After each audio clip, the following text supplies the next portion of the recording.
Hello guys, welcome back to my channel. How are you? I hope you are well. So today we are going to start with the first chapter, that is The Wit That Won Hearts, and I'm having book with me Purvi grade 8, and this is the first chapter of unit 1, Wit and Wisdom. So let us start without wasting any time. But before this I want to discuss title with you. The wit wit means क्या होता है, intelligence, है ना। तो that वोन hers, तो जो title है वो ये क्या बता रहा है कि इसमें ऐसे इंटेलिजेंस की बात की गई है जिसने लोगों का दिल जीत लिया। तो अब वो क्या इंटेलिजेंस है, कैसे लोगों का दिल जीता, ये सब हम स्टोरी में रीड करेंगे। All right, so let us start. The Vijayanagara empire was renowned for its glory, wealth and cultural achievements. अब हिस्ट्री में क्या होता है, अलग अलग एम्पायर्स होते हैं, तो इसमें एक जो पर्टिकुलर एम्पायर का डिस्क्रिप्शन दिया गया, द विजयनगरा एम्पायर। तो वो फेमस होता है, एम्पायर जो साम्राज्य होता है वो किस चीज़ के लिए फेमस होता है, उसकी ग्लोरी के लिए, उसकी शान के लिए, वेल्थ के लिए, धन के लिए, कल्चरल अचीवमेंट के लिए, सांस्कृतिक उपलब्धियों के लिए। Among it's many illustrious rulers, king Krishna देवराया ruled 1509 to 29 common era, stood out as a wise and powerful monarch. अब इसमें जो विजयनगर एम्पायर के फेमस, जैसे उसमें विजयनगर एम्पायर में कोई ये तो है नहीं कि किंग कृष्ण देवराय थे, उनमें बहुत सारे फेमस रूलर्स थे, लेकिन उनमें से एक जो किंग कृष्ण देवराय थे वो 1509 से 1529 तक राजा रहे, और वो बहुत ही वाइज, बहुत ही बुद्धिमान, बहुत ही शक्तिशाली किंग थे। मोनार्क होगा, मोनार्क को क्या बोलेंगे, किंग होंगे, से मोनार्च नहीं पढ़ेंगे आप। हिज रेन, अब इसे रेन पढ़ेंगे, कुछ बच्चे रीजन पढ़ते हैं, रेन है। His rain is often referred to as the golden era of the Vijayanagar Empire, a time when art, literature and architecture flourished. अब जो उसका राज्य था, जो उसका शासन था, मतलब जब जिस टाइम में उसने शासन किया, राज किया, तो उसे गोल्डन युग, या आप उसको स्वर्ण युग भी बोल सकते हैं हिंदी में, कि स्वर्ण युग बोला गया विजयनगर एम्पायर का, क्योंकि वो एक ऐसा टाइम था, वो एक ऐसा समय था जहाँ पे जो आर्ट है, कला है, जो साहित्य है, आर्किटेक्चर का मतलब क्या होता है, जो डिज़ाइनिंग होती है वो बहुत बड़ी, फ्लरिश बड़ी, ठीक है, फली फूली भी आप कह सकते हैं। A great pattern of learning, Krishna Devaraya was not only an eminent warrior but also a gifted poet. अब जो पैटर्न का मीनिंग क्या होता है, सपोर्टर, जो लर्निंग के सपोर्टर थे कृष्ण देवराया, वो एक प्रसिद्ध योद्धा ही नहीं बल्कि एक अद्भुत कवि भी थे। His works such as the epic Amukmalyada and Sanskrit drama Jamvati Parinam are acclaimed even today. Acclaimed means praised, ये मतलब praised by everyone। तो जो उनका जो वर्क है, तेलुगु वर्क है, एपिक, जैसे हमारा जो महाभारत है वो एपिक है, बहुत बड़ी, जैसे स्टोरीज को हम एपिक बोल देते हैं, ठीक है। तो महाकाव्य अमुक्तमाल्यदा है, तेलुगु वर्क है। संस्कृत में उनका एक वर्क था जाम्बती परिणम, ये आज भी उनकी तारीफ की जाती है इन वर्क की, आज भी। So next page. Krishna Devaraya court was home to 8 celebrated poets collectively known as Ashtadiggaja. अब कृष्ण देवराय का जो दरबार था उसमें 8 कोर्ट दरबार होता है, उसमें 8 बहुत फेमस ही पोइट थे, कवि थे, जिनको इकट्ठे रूप से हमें क्या बोलते थे, अष्टदिग्गज बोला जाता था। तो इन पोइट्स में, इन कवियों में, including Allasani Peddana and Tenali Ramakrishna enrich the literary tradition with their masterpieces. अगर 8 कवियों की बात करें तो इसमें पर्टिकुलरली 2 पोइट बता रखे हैं, एक तो अलसानी पदाना है और तेनाली रामाकृष्णा है। तो वो अपने मतलब कि साहित्यिक जो उनकी जो परंपरा है उससे मतलब बहुत ज़्यादा फेमस थे। मास्टरपीस का मतलब क्या होता है, मान लो जैसे कोई भी, जैसे पेंटिंग है, कोई पेंटिंग सभी बनाते हैं, लेकिन एक कोई पेंटिंग बिल्कुल स्पेशल होती है, उसे हम क्या बोलते हैं, मास्टरपीस है ना। तो इसी तरीके से ये भी इनकी जो सांस्कृतिक जो वो थी ना, परंपराएं थी, ट्रेडिशन था, वो एक मास्टरपीस था। तो तेनाली रामाकृष्णा इन पर्टिकुलर, अगर विशेष तौर पे अगर बात की जाए इन दोनों में से, तो तेनाली रामाकृष्णा की बात की जाएगी इस चैप्टर में, जो कि वो अपनी इंटेलिजेंस के लिए, अपने ह्यूमर के लिए, अपने हास्य के लिए, उनसे उन्होंने किंग के दरबार में जितने भी कवि थे ना, उनके दिलों में एक स्पेशल मतलब कि मुख्य स्थान बना रखा था। और वो कैसे स्थान बना रखा था, पोइट की तरह भी, और एक इंटेलिजेंट एडवाइजर की तरह भी। एडवाइजर को होता है सलाहकार की तरह। His clever solution to seemingly insurmountable problems made him beloved figure in the empire history. और जो उनका हर अनडिफिटेबल होता है, इनसर्माउंटेबल का मतलब कि उनकी कोई भी प्रॉब्लम होती है उसको डिफीट नहीं किया जा सकता ना, तो उसका जो सॉल्यूशन होता है, तो उस सॉल्यूशन को सुन के सभी का वो फेवरेट था उस एम्पायर में। तो अभी तक हमने क्या पढ़ा कि एक एम्पायर की बात चल रही है, वो कौन सा है, विजयनगर एम्पायर है। उसमें एक किंग है, कृष्णदेवराया है, बहुत ही फेमस पोइट भी है और मतलब वॉरियर भी है। और उसके 2 वर्क की बात की गई, फिर उसके दरबार में 2 पोइट की बात की गई है, और जो बहुत फेमस है, जिसमें पूरी स्टोरी ही तेनाली रामाकृष्ण के ऊपर तो पूरी स्टोरी ही रिवॉल्व कर रही है। तो जो मेन पॉइंट हमारा इसमें तेनाली रामाकृष्ण है, विट और ह्यूमर के लिए जाना जाता है। इतना तो आपको हर बच्चे को पता ही होना चाहिए, ठीक है। So next, even the wisest rulers face moments of disharmony, and at one such time, the king had a quarrel with his queen Thirumalambal over a seemingly trivial matter. Trivial के तो अनइम्पोर्टेंट मैटर होता है कि यहाँ तक कि जितने भी बुद्धिमान शासक होते हैं ना, वो भी कभी ना कभी अनहैप्पीनेस को फेस करते हैं। मतलब कि उनकी लाइफ में भी कुछ ऐसा ऐसा मतलब कि लाइफ में फेज आ जाता है कि वो भी मतलब कि खुश नहीं होते हैं। तो ऐसा ही एक फेज किंग के उसमें लाइफ में भी आया कि किंग का झगड़ा होगा अपनी वाइफ के साथ, थिरुमलम्बल के साथ, और कोई मैटर भी कैसा होता है अनइम्पोर्टेंट, तो कोई बड़ी बात भी नहीं होती है। For weeks he did not utter a single word to her, और कुछ हफ्ते चले गए, उसने एक वर्ड भी नहीं बोला। In his frustration stop visiting her all together, और इतना फ्रस्ट्रेटेड था, इतना गुस्सा था कि उसने मतलब वहाँ पे जाना भी छोड़ दिया। His absence cast a shadow over the palace. अब क्या होता है, कास्ट अ शेडो क्या है, फ्रेज है, जिससे क्या होता है कि उसके उसके बिना वहाँ पे उदासी छा जाती है महल में।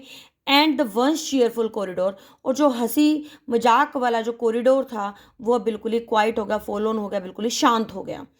थिरुमलम्बल distraught and upset, distraught and upset दोनों ही सिनोनिम है, सैड हो गई। थिरुमलम बहुत उदास थी, परेशान थी, और tried her best to resolve the issue but failed, उसने बहुत कोशिश करी जो उसका मैटर था उसको सोल्व करने की, बट वो फेल हो गई। With no other alternatives she decided to seek the help of Tenali Rama the court brilliant and witty poet, और कोई उसको अदर मतलब कि कोई ऑल्टरनेटिव क्या, तो कोई और विकल्प नहीं मिला, मतलब कोई और चॉइस नहीं मिली, यू कैन से, कि उसने डिसाइड किया कि वो तेनाली रामा की ही हेल्प लेगी, जो कोर्ट में बहुत ही ज़्यादा बुद्धिमान, बहुत ही ज़्यादा इंटेलिजेंट पोइट था। देखो विटी वर्ड बार बार आया तो बहुत इंपॉर्टेंट वर्ड है, टाइटल भी हमारा देखो विट है तो इंटेलिजेंस के लिए बोला गया है।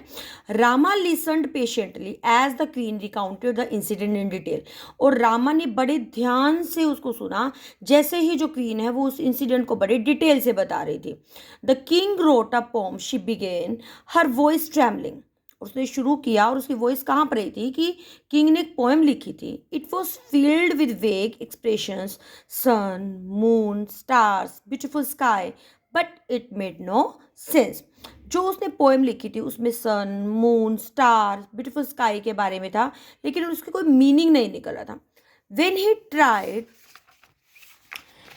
Tried reciting it to his minister, और जब उसने कोशिश करी कि वो अपने मिनिस्टर्स को सुनाएगा, वो पोएम को रिसाइट करते हैं, दे ऑल अवॉइडेड हिम, सब ने उसको अवॉइड किया, मेकिंग एक्सक्यूजेज, और सब ने क्या किया, एक्सक्यूज करे, बहाने बनाने शुरू कर दिए। It was late evening when he came to me, और बहुत शाम का टाइम था जब वो मेरे पास आया, सिकिंग एन ऑडियंस, और वो कोई ना कोई ढूंढ रहा था कि कोई उसे ऑडियंस मिल जाए, कोई उसे सुनने के लिए मिल जाए।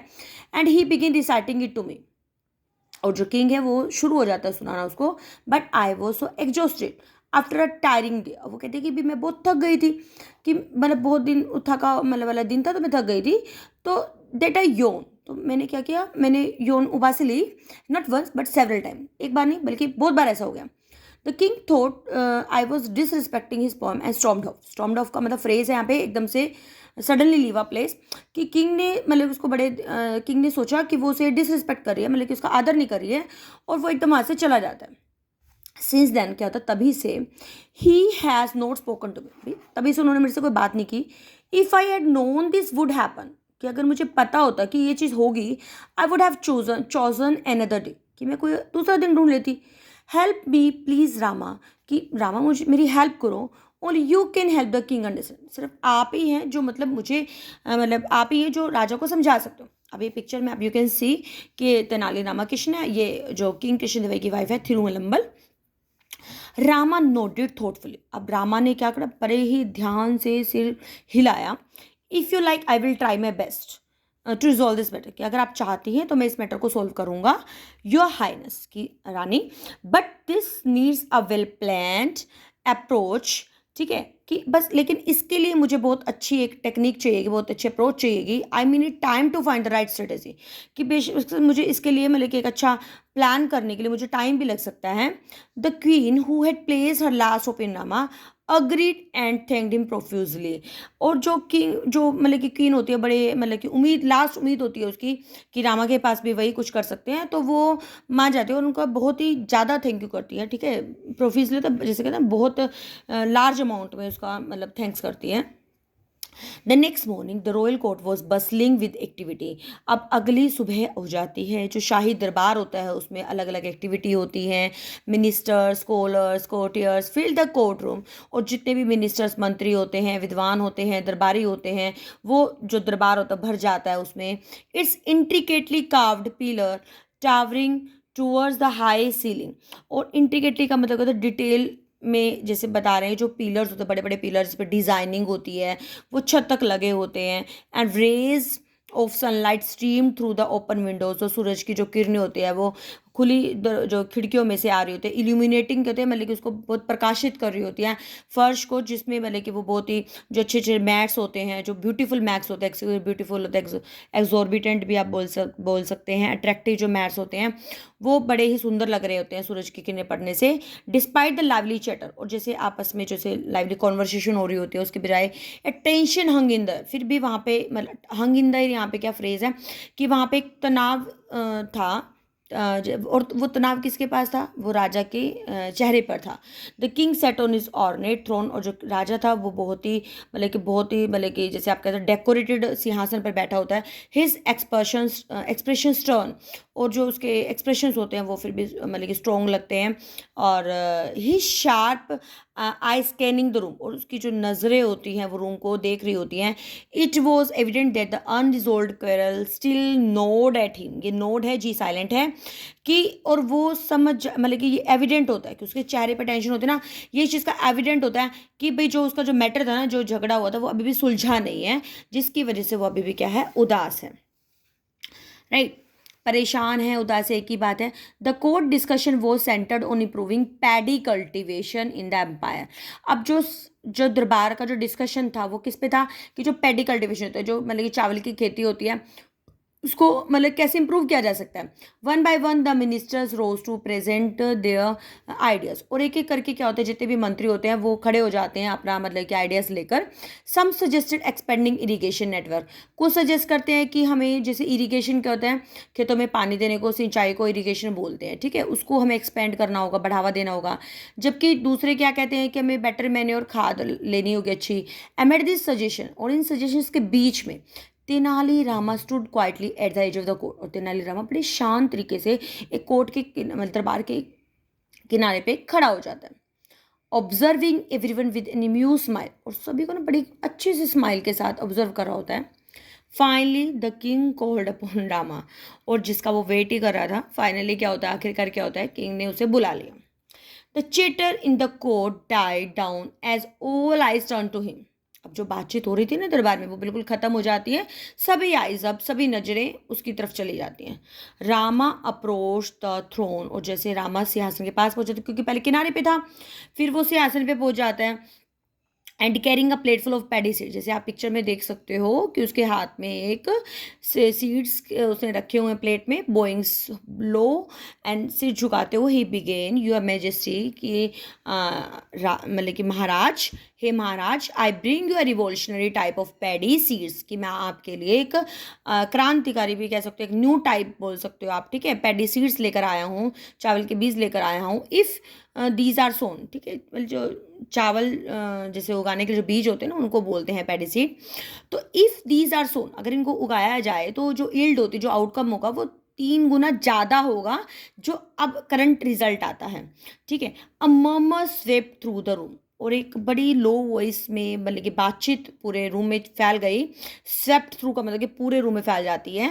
One of the courtiers known for his sarcasm, और उन दरबारियों में से एक दरबारी जो मतलब कि जैसे कहते हैं ना कि किसी का अंगेज बोलता है, या फिर आप बोल सकते हो इसका मजाक उड़ाना होता है ना, तो मजाक उड़ाने वाले दरबार में से उनमें से एक होता है जो विस्पर्ड, जो मतलब कि बातें लो वॉइस में चल रही होती है लेकिन वो थोड़ी लाउड हो जाती है ना, जो सुन जाती है सबको। वो कहते हैं कि I wonder if these are magic seed, मुझे हैरानगी है कि कोई जादुई बीज थोड़ी ना है।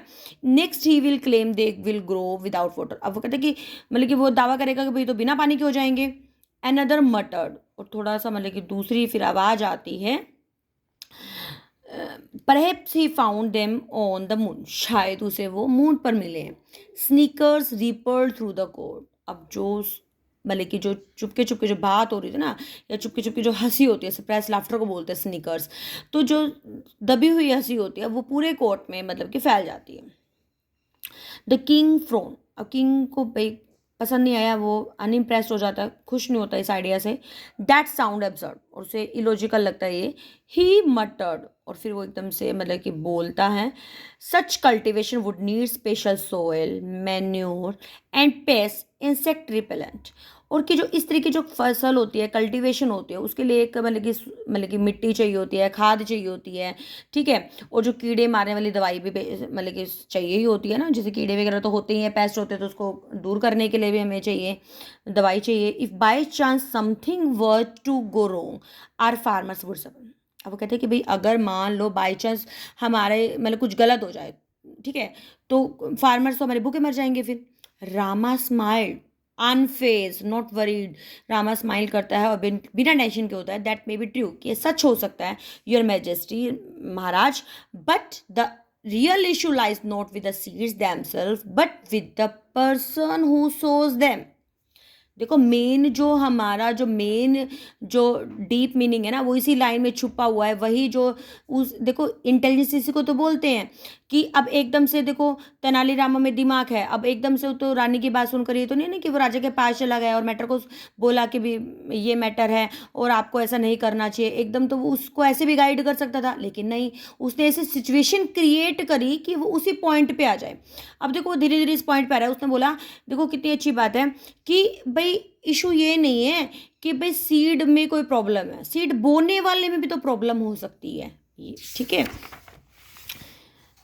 A hush fell over the court as Rama words hung in the एक मिनट, यहाँ पे ना थोड़ा सा एफर्ट करने पड़ते हैं, थोड़ा सा बाइंडिंग थोड़ा सा स्ट्रॉन्ग है। इन द एयर, तो जो हर्ष मतलब कि एकदम बिल्कुल चुप हो जाता है एनवायरनमेंट में, जो एनवायरनमेंट है बिल्कुल शांत हो जाता है कोर्ट में, दरबार में। और जो रामा के वर्ड मतलब हवा में रह जाता है, मतलब हंग इन द, कि रामा के जो हंग इन द एयर का मतलब क्या है कि रामा के जो वर्ड्स होते हैं ना, सबके दिमाग में ऐसे अटक जाते हैं, मतलब सोचना शुरू कर देते हैं सभी। द किंग आईब्रोज फॉरवर्ड, और जो किंग जो दिखने में मतलब ऐसा होता है कि जैसे विचार कर रहा है, रिंकर्ड मतलब कि जैसे बोहे चढ़ा लेते हैं ना, उसको बोलते हैं, ठीक है, मतलब कि उसको समझ नहीं आ रहा होता। What's wrong with the person who seeds the seed, who shows the seed. जब कोई मैटर समझ नहीं आता तो हम क्या करते हैं, आइज ऊपर कर लेते हैं ना, फ्रॉड कर लेते हैं। तो वो कहते हैं कि भाई जो पर्सन बोता उसमें क्या प्रॉब्लम आती है। स्पीक क्लियरली रामा, ही रॉयड, और वो एकदम लाउड वॉइस में बोलता है कि भाई रामा क्लियरली बताओ कि बताना क्या चाहते हो। Rama glance around the court, और रामा ने क्या किया, एकदम से पूरी नज़र दरबार में घुमाई। He sharp gaze meeting sceptical eyes of the court, और जिस तरीके से वो देख रहा था ना, जो उसको शक भरी आंखों से देख रहे थे जो दरबारी है, उनकी तरफ भी ऐसे ही देखता है कि भाई हाँ मैं देखो लॉजिक बता रहा हूँ। If one were to sow seeds with proper care no one would reap a good harvest. कि अगर कोई बिना मतलब कि जो जो बीज बो रहा है, अगर उसको प्रॉपर केयर से ना बोया जाए तो कोई भी अच्छी फसल नहीं आएगी। मतलब कि no one would reap a good harvest, harvest का तो अच्छी फसल को नहीं काटेगा, ठीक है, वुड रीप होता कटिंग करना अच्छी फसल को। ही सेड पोजिंग, अरे और फिर उसने पोज दिया इफेक्ट डालने के लिए। And what if the person had a habit of yawning who sowing. थोड़ा आवाज़ मतलब शांत करके पोज देके वो कहता है कि अगर जो पर्सन बो रहा है, अगर उसे योनिंग की हैबिट हुई तो वो कैसे बोएगा। Wouldn't the seed scatter unevenly, कि क्या जो बीज वो बो रहा है क्या वो मतलब कि अनइवनली क्या होता है कि एक डायरेक्शन में नहीं होंगे, फैल जाएंगे, अलग अलग हो जाएंगे। The court erupted into laughter, और जो दरबार में सभी एकदम से हंसना शुरू कर देते हैं। The earlier sarcasm replace by genuine amazement, और जो पहले एक मोकरी टाइप हो रहा था ना, मतलब कि जो एक मजाक बन रहा था, उसमें उस मजाक वो अब किस में रिप्लेस हो गया, एक मतलब कि नॉर्मल हंसी में हो गया। Even the king court of guard, even king ने क्या किया, कोर्ट ऑफ द गार्ड मतलब कि एंड साइड एंड इंस्टिंक्टिवली योन। अब मतलब कि कोर्ट ऑफ उसने राजा ने भी गार्ड्स को बुलाया और फिर उसने सांस ली थोड़ा सा, और मतलब कि भाई हाँ कि नेचुरल है, जो योनिंग होती है वो नेचुरल होती है। रामा वॉश्ड हिम कीनली, अब रामा मतलब कि ध्यान से देखता है, देन कंटिन्यू, फिर कंटिन्यू करता है, your majesty is there anyone in this world who does not yawn, क्या इस दुनिया में कोई ऐसा है जो उबासी नहीं लेता? It is as natural as breathing, ये तो बिल्कुल ही नॉर्मल है, जैसे हम सांस लेते हैं अपने आप से आ जाती है उबासी। The king expression shifted as realisation dawn, अब किंग के जो एक्सप्रेशन थे, किंग का जो हाव भाव थे, वो अब ऐसा लग रहा था कि वो समझदार हो गया। His mind raced back to the quarrel, race back मतलब कि उसका माइंड अब उसी झगड़े में वापस, मतलब कि वापस उसी उसमें रिकॉल कर पा रहा है उस झगड़े को विद द क्वीन के साथ जो हुआ था। He remembered scolding her harshly for yawning, उसको याद आ गया कि उसने तो बड़े गुस्से से उसको डांटा था योनिंग के लिए। While he recited his poem, while he मतलब कि जब वो अपनी पोएम को गा रहा था। He realise how unfair he had been, और उसका महसूस हुआ कि उसने कितना मतलब कि गलत किया उसके साथ। If I known the yawning was not a sign of disrespect, अगर उसे पहले पता होता कि भाई वो मतलब डिसरिस्पेक्ट नहीं कर रही, उसका अनादर नहीं कर रही है। इफ आई नोन मतलब कंडीशनल सेंटेंस होते हैं, I would not have taken her gesture so personally, तो शायद मैं जो उसके जेस्चर हैं, जो उसके मतलब कि जो उसने एक्सप्रेशंस हैं, उसको मैं इतना पर्सनली ना ले पाता, मतलब इतना दिल से ना लगाता। He thought regret feeling his heart, और उसका जो दिल में ना पछतावा से भर जाता है वो कि ये मेरे साथ क्या हो गया। That evening the king approach the king with a soften expression, भाई ये इतनी सारी बात हो गई है ना, राजा को पछतावा हो गया, तो फाइनली तो वही देखो वो घर वापस जाएगा ही ना अपनी मतलब कि रानी के पास तो जाएगा ही। सॉफ्टन मतलब कि बड़े ही नरम दिल के साथ, एक्सप्रेशन के साथ, और उसको क्या कहता है देखो, Thirumalambal, he began his voice gentle, और आवाज़ बिल्कुल नरम हो जाती है। I have been foolish, I see now that I have overreacted, ऐसा होता है ना कई बार हम ओवर एक्ट कर देते हैं, बात थोड़ी सी होती है और ज़्यादा ही सुना देते हैं ना, ऐसा किंग के साथ भी हुआ कि भाई मैं मूर्ख बन गया था, और देखो मैं मतलब मैंने ज़्यादा रिएक्ट कर दिया, ज़्यादा मतलब कि तुम्हें गुस्सा कर दिया। I let my pride blind me, let my pride blind का मतलब कि जो मेरा ईगो है, ईगो हावी हो गया था, और उसके लिए मैं माफ़ी चाहता हूँ। ठीक है। The queen who had longed for this moment, और रानी तो भाई चाहती ही थी कि कब जो किंग है वो आए, उसे मनाए, वो मोमेंट आया है, बड़ी मुश्किल से आया है ना। और वो रिप्लाई करते हैं, if you like we can leave this quarrel behind us, अगर आप चाहते हैं तो मैं इस झगड़े को यही छोड़ देती हूँ, पीछे छोड़ देती हूँ। I would very much like to listen to your poem, और मैं मुझे बड़ी खुशी होगी कि मैं आपकी पोएम को सुनूँ। Rama who had orchestrated this settlement, और जो रामा ने जो ऑर्केस्ट्रेटेड का मतलब क्या होता है, जो अरेंजमेंट किया था इस सेटलमेंट के लिए, फेल्ट विक्टोरियस, बड़ी खुशी होती है उसको, उसको लगता है कि मैंने जीत पा ली। The king and the queen later presented him with valuable gifts for his service, अब किंग ने क्वीन ने बाद में उसको गिफ्ट्स दिए, बहुत अच्छे अच्छे गिफ्ट्स दिए। And the royal couple bond was restored, अब जो उनका जो कपल्स का जो शाही कपल आप समझते हो हस्बैंड वाइफ के लिए यूज़ करते हैं, तो उनका जो रिश्ता था वो दोबारा से सुधर जाता है।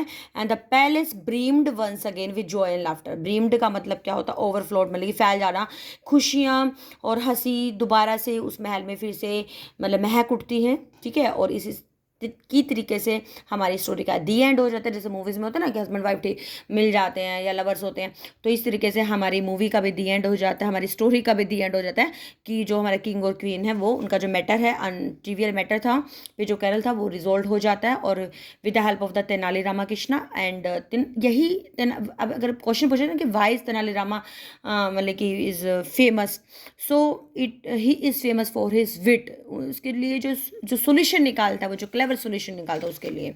ठीक है, तो इसी के साथ हम अपने इस मतलब कि वीडियो का एंड करते हैं। तो अगर आपको कोई डाउट लगता है you can write in comment section, video थोड़ी सी भी अच्छी लगती है तो प्लीज़ लाइक करना ना भूलें, क्योंकि मेरे लिए मोटिवेशन का काम करता है। तो मिलते हैं एक नई वीडियो में एक नए टॉपिक के साथ। Till then be happy, keep studying, bye bye.